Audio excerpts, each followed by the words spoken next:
Ready to face your fears head on, conquer them, and create a safer, more prosperous future?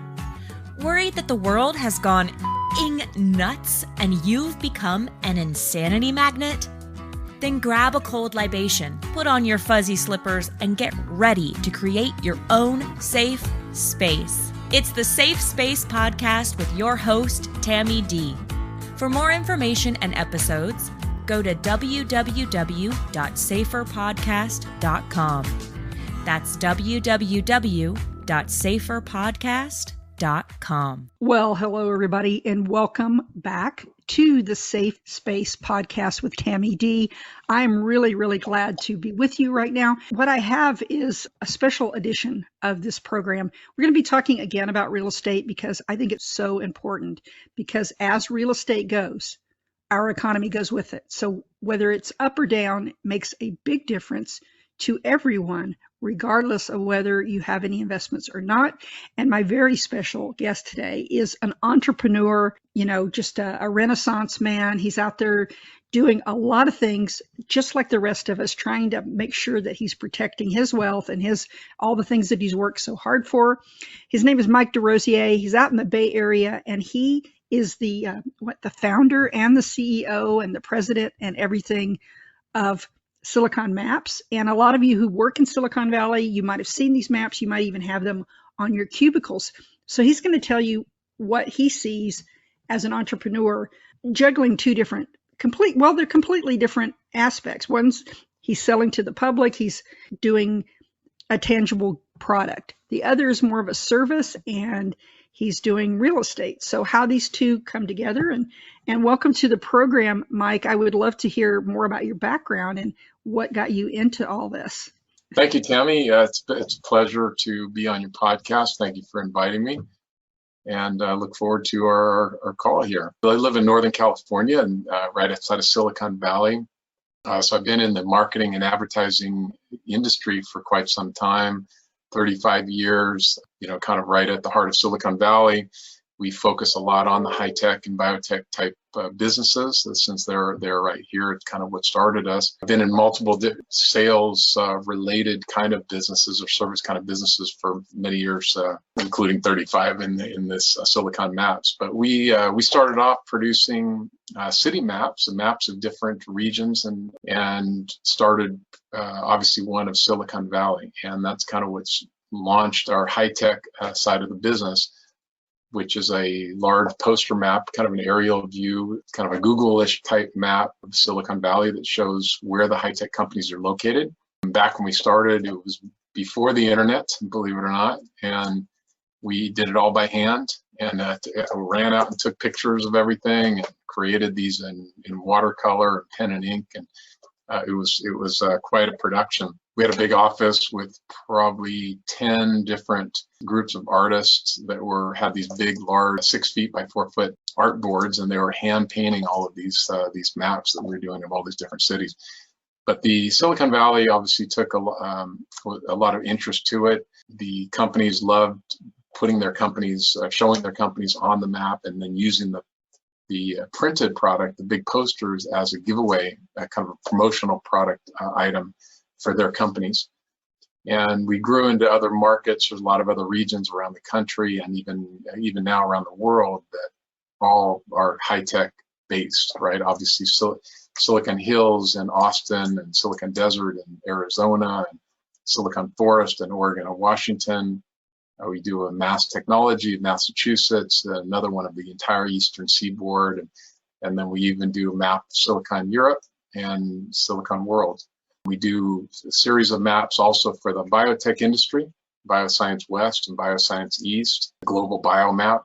And we sell to these high-tech and biotech companies, again, for them to put their logos on the map design, and then we sell them the customized posters with the imprint down at the bottom and a 12-month calendar on the bottom, and they use it as a handout gift to their customers and also employees, and even throughout Silicon Valley. I can tell you, we've been doing this for all these years, and I get people that call me all the time. That you basically can't walk into a high-tech company in Silicon Valley and not see one of these maps someplace. I mean, we've produced upwards of 100,000 copies of the poster every year for the last 35 years. And many of these posters, we get people send us pictures all the time of their conference rooms or their work areas where they have maps from the last 10 years or 15 years all lined up like in the hallways or so, and they just kind of keep track of. That's just it's a fun product that employees of these large companies kind of like to see. Obviously, the market changes, businesses come and go. We have posters on it with Netscape, and back when Apple Computer first got started, there's been a lot of change of demographics with that. And so that business has been kind of going for all of this time. I've always invested in real estate during all of my years and bought and sold homes, flipped single family. Several years ago, I started getting into the apartment buildings and multifamily. Certainly with COVID, it's allowed me to jump in kind of more full-time into that market. And it's been quite a ride. It's been obviously very fruitful business. As we all know, we've seen real estate going up dramatically, and it's been a really good move for me.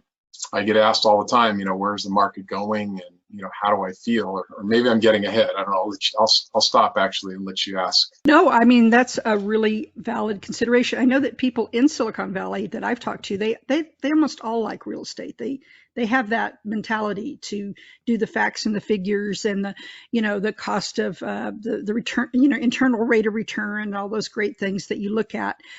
Is your focus primarily multifamily at this point, or are you open to everything? And for me, that's a particular interest because of the way rents are going now. So what do you see there as far as opportunity for people that still want to go into the multifamily space versus single family homes? Yeah, I've stopped on the single family. I'm definitely in the multifamily. There's some other real estate spaces that I do dabble into, and mini storage, warehouse, commercial warehouse, even senior housing facilities. But primarily it has been multifamily. I'm a general partner on a little over 1,000 units right now, about 70 million of assets under management. It consists of about 12 different properties, mostly in Texas, but I'm also in Kansas City and Las Vegas. And then I still have some single family in California, but I don't really invest in California anymore. It's mostly all out of state. I've been here, all of my life, born and raised, and it's a great place to live, but it's just not a landlord-friendly state. It can be very difficult, as we see on the news every day, for landlords. Tenants can, go a long time without paying rent, and it tends to be on the landlord's bill. So that's just not a place that I really like to invest in. But I go into more business-friendly states. Texas is one of them. Most of my holdings are in the state of Texas. They're definitely more landlord-friendly and business-friendly state. Good for investing. With all the issues with interest rates and everything else, I would think that people that do multifamily tend to be more long-term thinkers. This is just my assessment based on people I've met. Is a long-term mindset absolutely necessary right now if you're trying to get into the market, or if you're wondering, should I hold my small apartment building? Should I hang on to it? Should I sell it at the top of the market? Isn't it better to have a long-term mindset as far as these are concerned, rather than fix and flip? It depends. I think multifamily more so than single family. Single family is going to, my thought about it is, interest rates are going to be going up. They are already starting to go up. The Fed has already said that they're going to be raising rates here in the next several months, and could be, all throughout the next year, and who knows where it's going to go. But I think my guess is that it would affect single family a little more than multifamily. It's single family on steroids. I mean, you're buying 100-unit apartment complex, and you're buying a business that's strictly a business. And residential can be more of an emotional buy, and when things go wrong, it can, everybody gets scared and runs or drops or dumps or like that. But in the apartment buildings, it's not really that way. It is a longer term hold. You're buying a business, and when you buy it, that business is making money. No different than if you were to buy a dry cleaners or a local restaurant. I mean, you're going to buy the numbers, right? You're going to look at the numbers. How much money is this business making? How long has it been making that money? And what is the likelihood of it continuing to make that money? And that's pretty much exactly how you look at buying these apartment buildings. But you have 100 tenants, right? And so If one person moves out or even 5 people moves out in 1 month, it's not a big deal. It's actually it's projected. When you have single family and somebody moves out and you can't rent it, you have zero income. In the apartment buildings, it doesn't really work that way. Good economy or bad economy, everybody needs a place to live. And even in the last downturn that was, horrible that we saw back the 07, 08 range, apartments were doing well. Apartments, as a matter of fact, it was hard to get an apartment because people were walking away from their homes and they're moving into apartments, and rentals were very scarce. Rents might not go up in a bad economy or a bad market, but they certainly stay occupied. It's very rare that you see a very high occupancy drop in these apartment buildings. And our strategy is we're looking for buying undervalued properties that maybe have not been renovated. They're maybe a little out of date.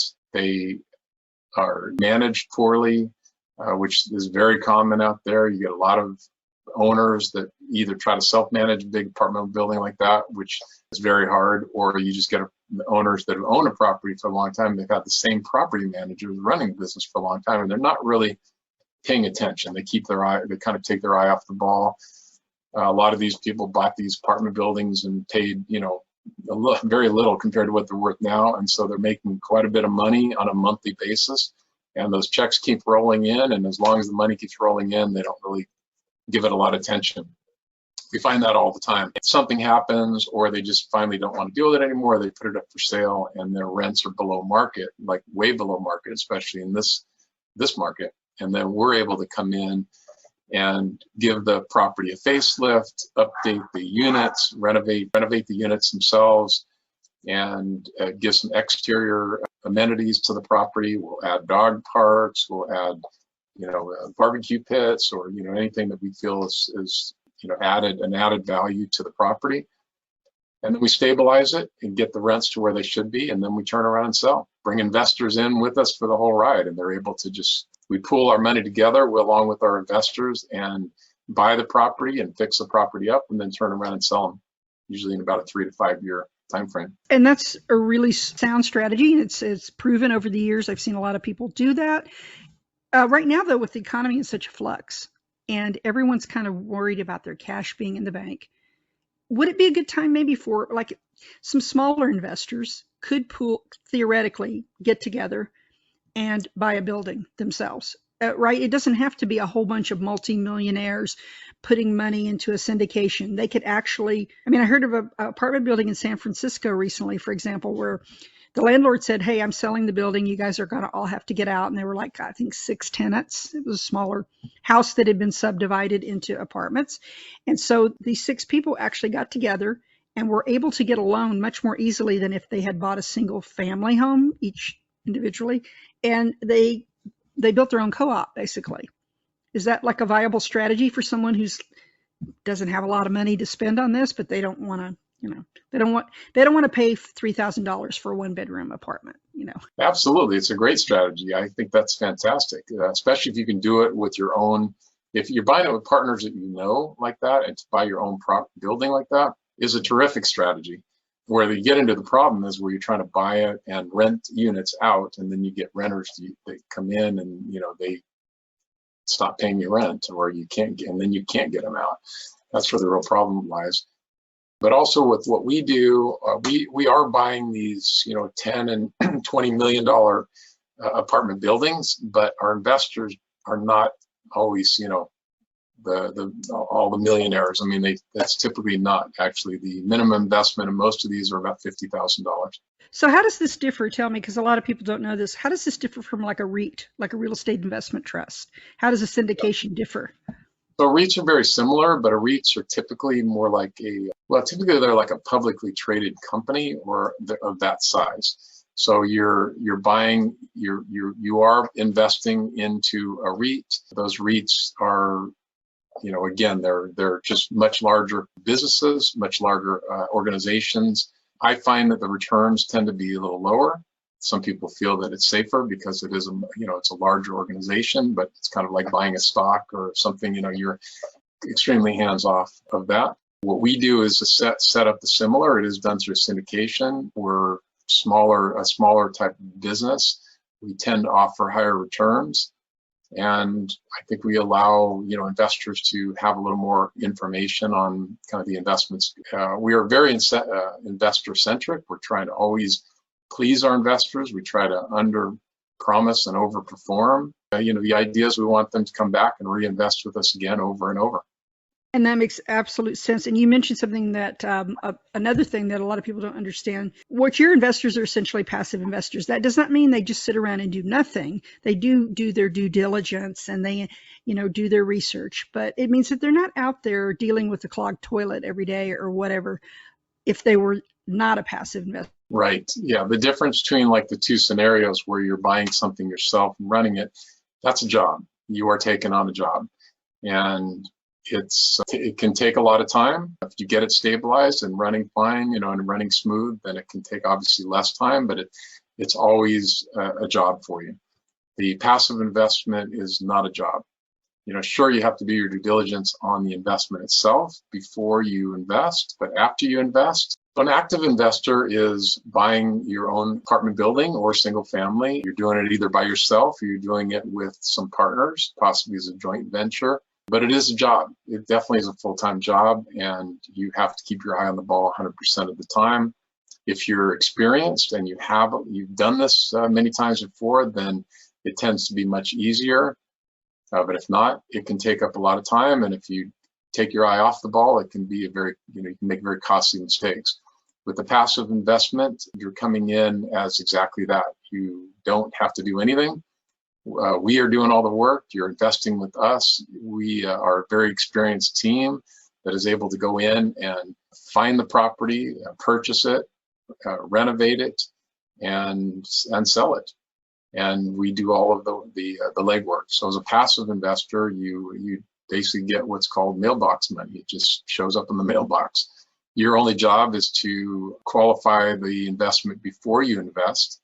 And we provide all of the information for you to do that. We have all the underwriting documents. We put up all the numbers. We put up all the projections. We put up a very clear business plan of what it is we're going to do with the property from day one, and even how long we're going to hold it. Of course, everything can be a little bit flexible. It is real estate. Regardless whether you're an active or passive investor, the properties typically are ran by a property manager as long as they're a larger property, right? You might not do that on a single family, although a lot of people even do that. But anything, when you get over a fourplex or more, typically you're going to hire a property manager to do that. But if it's your own property and you hire a property manager to run your property, it's still a job, right? Your property manager is only going to do as good of a job as you tell them to do. One of the other benefits of these large apartment buildings, when you get into the 100 unit or 75 unit and up range, is you attract the high caliber property managers. So you're going to get a much better property manager on a 100 unit complex than you would on say a 10 unit. It just, obviously there's more money. You're getting these very professional organizations that have a lot of people that work underneath them. They have all the systems in place. They usually have a lot of experience. And, our property manager that we use, most of them in Texas, has been doing this for 40 years, right? She has over 250 people that work underneath her. They don't come to us with problems. They come to us with solutions. So it doesn't matter what it is. It could be a fire in one of the units, and they come to us and they tell us, we've had a fire in unit or 8C, and this is what we recommend to do. And we have a fire person that could come out on Monday and give us an estimate, and we have another one that could come out on Tuesday and give another estimate. And when you get a not so experienced property management, they basically say, we had a fire, what do you want us to do? So the point is that it is more of a job when you're active and running it yourself. And it does take experience. Otherwise, you are kind of running a little bit just on luck. Mistakes can be very expensive.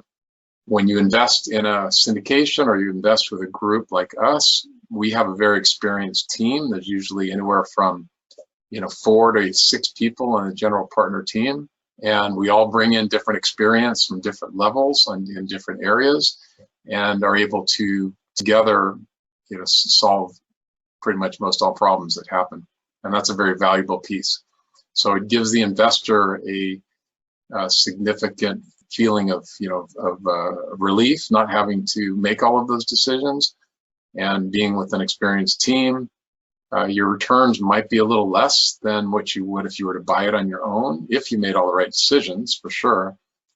But it's a safer bet, and you don't have to worry about it. It's not like you have to have a daily phone call with anybody or even a weekly phone call. We submit newsletters on what's going on in the properties and kind of where we're at with everything, and you just come in for the ride. So you are building to sell, though. I mean, that's the ultimate goal, right? You're doing the John Wardlaw or whoever that author was that says build your business to sell. Well, we are in the apartment flipping business. I mean, it really is. It's like the house flipping business, but on steroids. Because what we're doing is we're buying these under market value properties that are undervalued because of usually like either they haven't been renovated, they haven't been updated, they've been poorly managed, or they have below market rents. And so that's what we look for. And we also focus on emerging U.S. markets where there's a high population growth and job growth, and in business-friendly markets like Texas. And then we find that you get these properties under contract, we quickly go in and start doing the renovations, and we start increasing rents on the renovated units. We're not kicking anybody out, we just wait for leases to expire, and the good tenants, we try to put them into the renovated units, and the other and not so good, we just don't renew the lease. And then our hold time is typically about a 3 to 5 year hold time. We can stabilize the property pretty quickly, and then we start doing all the renovations, and we're able to get through all of the renovations in a 100-unit complex in usually just a couple of years. Then we start to position the property for sale. So one of for example, something relatively inexpensive like updating the landscaping could contribute a lot to what you're able to charge, right? Everything. Oh yeah, for sure. We want to clean up the exterior. That's very important. People want to have a nice place to live, and not only inside, but they want to come home to a nice apartment building and a complex, and it needs to be well lit. It has to be, have safety items in place, whether it's video cameras or just, mailboxes that are in a very well lit area, good parking structures, gated if need be. We put in amenities into the apartment complexes like dog parks and barbecue pits and pergolas with sitting areas, sometimes bocce ball courts, or something for entertainment purposes. And then we start renovating the interior of the units and make them a nicer place to live inside, getting rid of the carpeting and repainting, doing lighting packages, new appliances. It makes it a nice home. And one of the other benefits of real estate investing is the tax breaks. Can you speak a little bit to, like, even a person that just has a 4-plex or a 6-plex could have significantly more tax breaks having that real estate than they would just owning a home? How does that work? Definitely. Yes. Real estate has fantastic tax benefits, large or small. There's appreciation that you get from all of it, from all of the units that you can, basically pay no taxes on, or you're deferring the taxes. So if you continue in real estate, you don't ever have to pay them until you eventually one day, if you sell it all, but you can continue on that road all the way, as you grow your portfolio. On these larger properties, we do what's called a cost segregation study, which is an amazing opportunity for investors and for property owners like myself. That what they do is because typically these apartment buildings are depreciated on a 27.5-year time frame.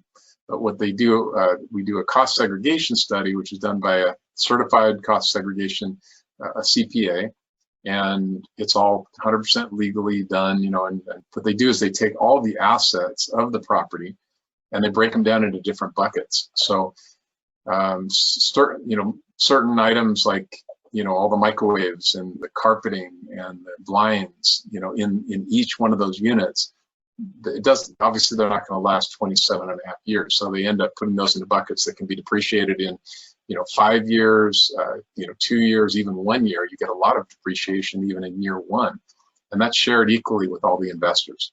So an investor that comes in, can expect quite a bit of depreciation just on the first year.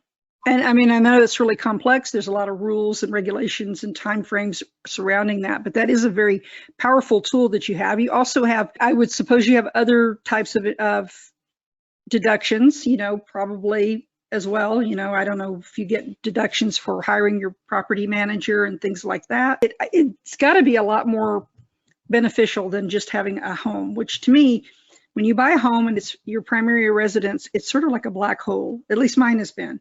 It's like a black hole of need.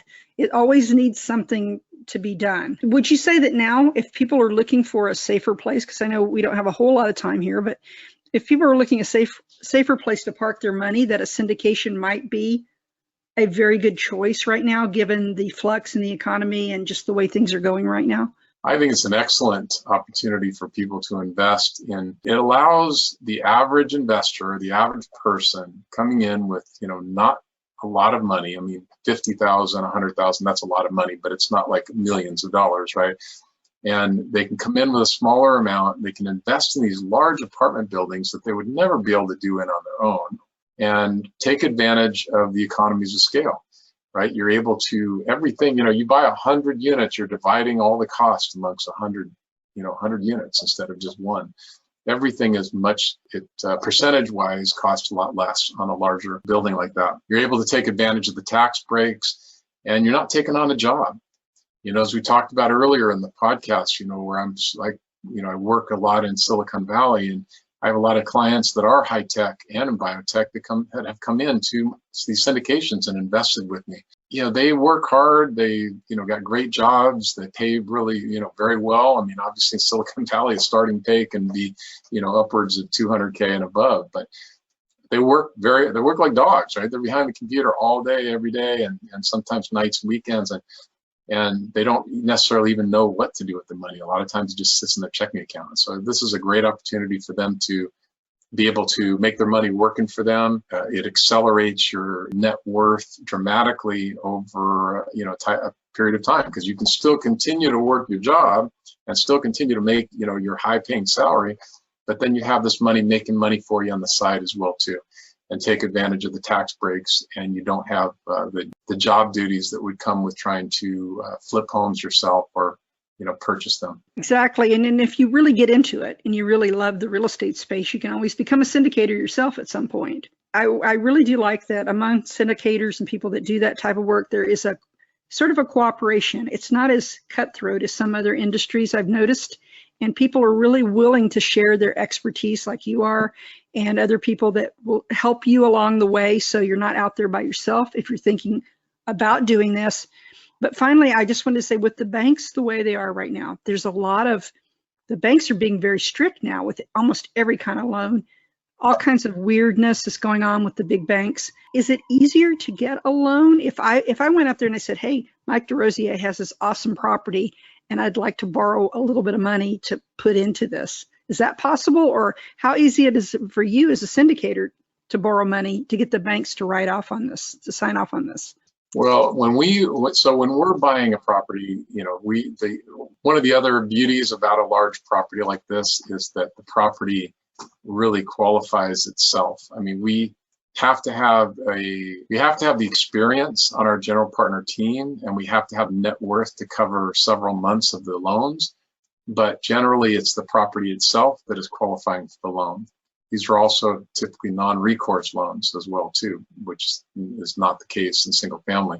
That's how we qualify. We're qualifying by bringing together our net worth combined and our experience combined, along with the bottom line profits of the property itself at takeover. And we're also submitting our business plan and what the profits will be at our exit. In other words, these are more attractive to banks a lot of times than some of the other stuff. Because they know you've had. Yeah, because nobody's going to walk away from, a 100-unit complex, right? I mean, it takes a lot for somebody to walk away from that. Unlike a home, right? The second the interest, the values drop, many people, are walking away from their homes. They don't do that quite so fast on an apartment building. Even if the value drops, the tenant base is still there, and you're still making money on the business. So, you would just ride it out for a longer period of time and wait for the market to return, which, as we know, it always does, and usually much faster than anybody expects. I think you mentioned it earlier too, that, the one thing that we see that's evaporating in front of our eyes every single day right now is cash. Inflation that's been going on is at record-breaking highs. which just basically means the dollar is worth less every single day. We see it at, everything from the gas pumps to the grocery store to the lumber yard to, everything. That's also another terrific opportunity for people that do have cash just sitting there, which is losing money now, right, every day, is to turn around and put that into some sort of asset that will grow with the economy. And apartment rents typically outpace the inflation. Absolutely. And cash flowing business, that's it. You've hit on it. You need to buy something that's paying you from day one, basically. People that are interested in this and doing this, how can they reach out to you and see what you're doing? How can they get on your mailing list or know about your next project? Sure, absolutely. Thank you. The best way is to go to our website, which is growcaptoday.com, growcaptoday.com. And there you can just, with a click of a button, you can add yourself to our mailing list, become part of our investor club, which gives you first priority looks. You're not committing to anything, but as soon as we get something under contract and we're ready to, send that out, we send it out to that list first for our investors to take a look at it. At that point, you can schedule a call with me direct. You can review the whole investor package and all the information that we provide with that, and able to review and make a decision if it's something that would be of interest to you or not. It's growcaptoday.com. growcaptoday.com. And I'll put it in the show notes down below so people will have a direct link to it. So look at the show notes. You'll see that there. And also in the show notes, we'll show you where those lovely maps are. They really are beautiful. The silicone maps. You must be really proud of that product because it's very, very nice. And so if you're in that industry, if you're in tech or biotech or whatever, do take a look at the silicone maps. I think you'll like them, and they're nice gifts to give to other nerds out there. I want to thank Mike Desrosiers for joining me today. I really appreciate it in spite of all of our technical difficulties. I think we had a really good chat, and there's so much more to multifamily. So I recommend that you go and investigate it yourself. There's a lot of great Facebook groups for multifamily that even beginners can profit from those people that have already been there. They've done that and they've experienced problems. You can also read several books that are being written on it. It is to me, a better way to get into real estate, unless you just have to say that you own a building and you just have that ego thing. I think going into a syndication makes a lot of sense now in today's world. So thanks, Mike, so much. I appreciate it. Again, this is Tammy D. This is the Safe Space Podcast, looking for a safer place for everything in your life. Take care, and we'll talk again next time. You've done it. You've faced the fear and triumphed. Thanks for listening to the Safe Space Podcast with Tammy D. For episode information or to suggest a guest or topic, go to saferpodcast.com.